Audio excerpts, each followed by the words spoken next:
I have just spent the last week traveling through time and trying to learn a little bit about Western architecture. And I'm trying not to give too many spoilers, but it's so hard to navigate in the F5. But yeah, spent time going through Western architecture, so let's just dive straight in and see what I built.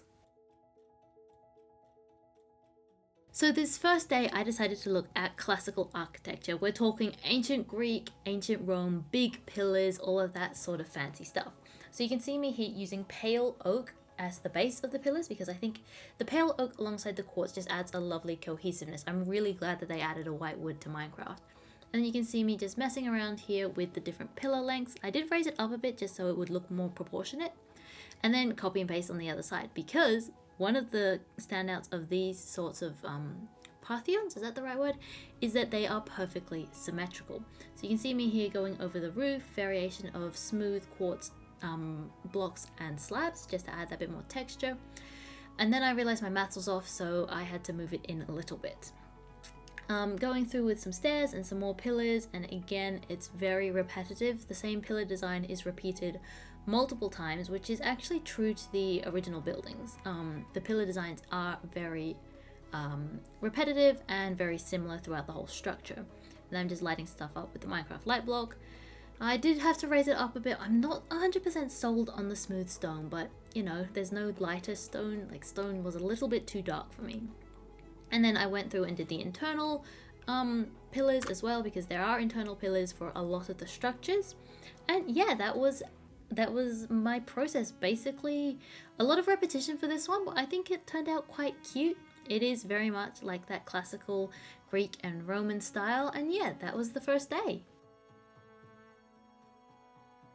So for day 2 we were looking at the Renaissance period, which was a perfect planning on my part because the Renaissance period draws on things from the classical period, which we did yesterday. Straight off the bat, the first thing I regret doing was making this too small. I wish I'd made it 1 or 2 blocks bigger radius and diameter. It was just too small for me to be working in this scale, and I couldn't get the level of detail that I wanted. But you can see me trying. I'm going in with some pillars, paying homage to the classical period, which the Renaissance period really does, and a lot of the shelf blocks. I've said this before, I'll say it again, the shelf block was one of the best additions to the game. Then adding a few details with fence gates and fences, and then moving on to the second floor. I'm just doing a circular kind of building. Circular floor, adding a little bit of window details, and then at some point here I should be adding the dome on the roof.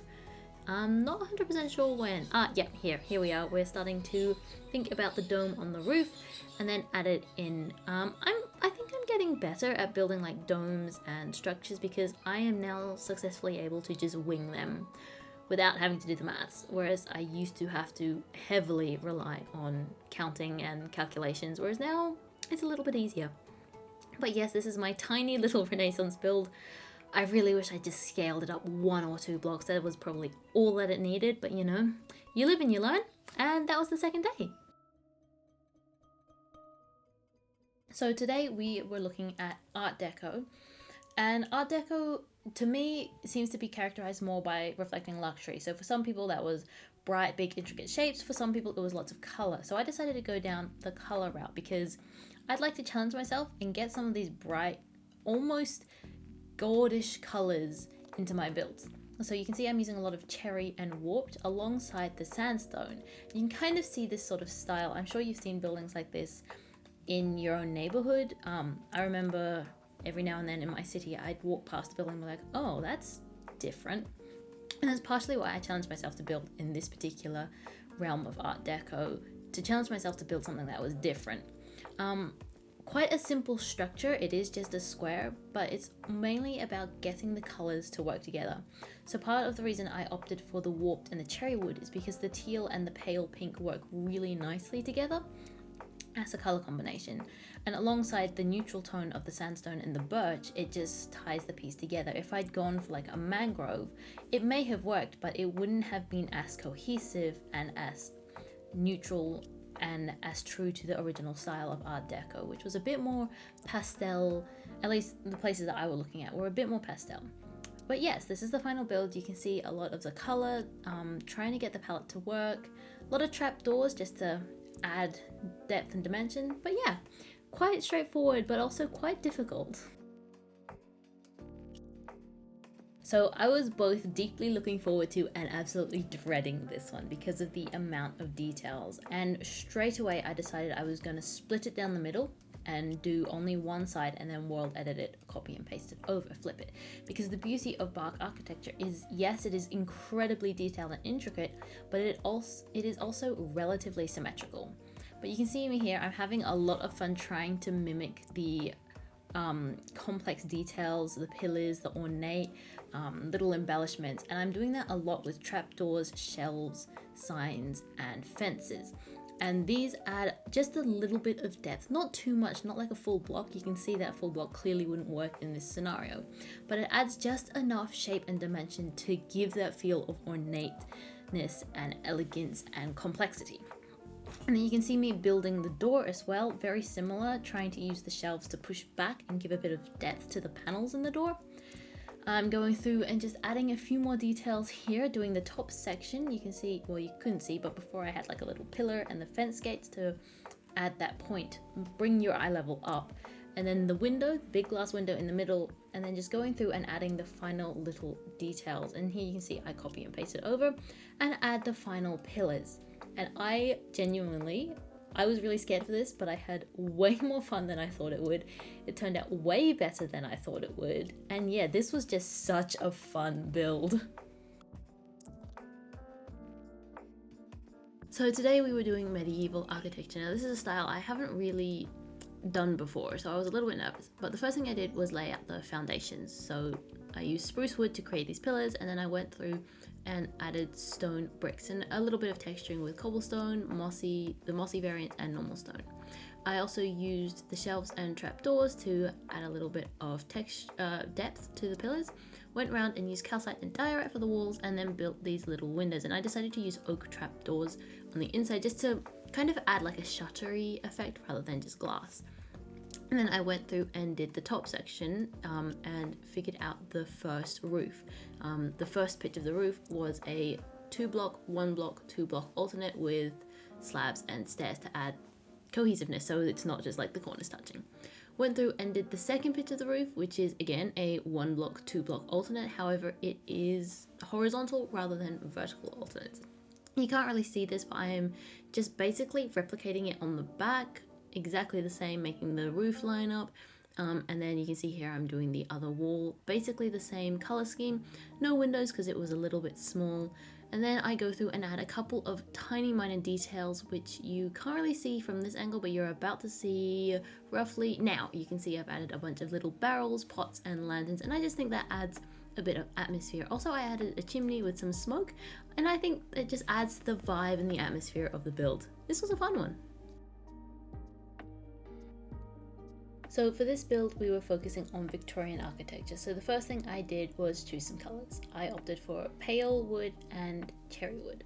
Then I went through and added some pillars, filled it in, made some windows, and a little veranda bit with some deep slate. And you can see me here trying to figure out how to get that shape, that pointed shape of the little bit there. And then went through, detailed the veranda, and then moved on to the second floor. And I wanted to have 3 windows along this one, so that's what I went and did. And then went through and added just a little bit more detail. You can see me here, I'm playing around with using trapdoors and shelves to add a bit more depth, because otherwise it would be quite a flat build. And then again, another pitched roof and a small little window, adding a few more details, and then moving on to the sides. Now the sides and the back were very straightforward. It was basically a similar pattern to what I'd done at the front, just without the same amount of windows. I've got 1 window in that tower and I build up the little roof, but the remaining walls do not have windows. And part of my decision for that was because I knew that it just wouldn't, the maths wouldn't make it look right. And you can see here, again, I'm going through and fixing the maths because I didn't make it symmetrical. And so I've gone through and done that. And I opted to put the cherry wood on facing sideways because it kind of adds to the siding effect of the build. And I am realizing now that maybe I missed, yeah, I've got a hole in my wall, so I might have to go fix that. But yeah, Victorian build. So for this build, we did modernist architecture, and it was so refreshing to have something that was very simple and a very quick build to do. So I chose blue as my accent color, so I used prismarine and copper, and then white as my base color, so obviously smooth quartz. It is modernist after all. You can see I've used chains to add a bit of texture and depth rather than stained glass panes or walls, because they would connect to everything else. I love the new chains, they add such a cool color scheme. You can see me doing the floor and then using diorite walls to create, again, a bit more depth and texture on the pillars. And then I'm going through with the second floor, and this is literally just a box on top. And you can see here I do it too high initially, then I go back and fix it, and then I'm adding the floor and the roof about now, and then windows along the front. And you can kind of, I'm not sure if it will really translate, but at the time I realized, yeah, here it was too tall, so I lowered the top part again so it's 4 blocks high, and then go through and add another window along the side, adding a couple more details, putting some lights in so it's not completely dark. And then finally on the top I just added like a little balcony, not really a balcony, like a room embellishment textury thingy mabob, just so it break it up, make it not so monotonous. And this is the final build, the last build of the week. This was a very, very fun week. If you enjoyed it too, please subscribe, like, comment, and I will see you guys all next week.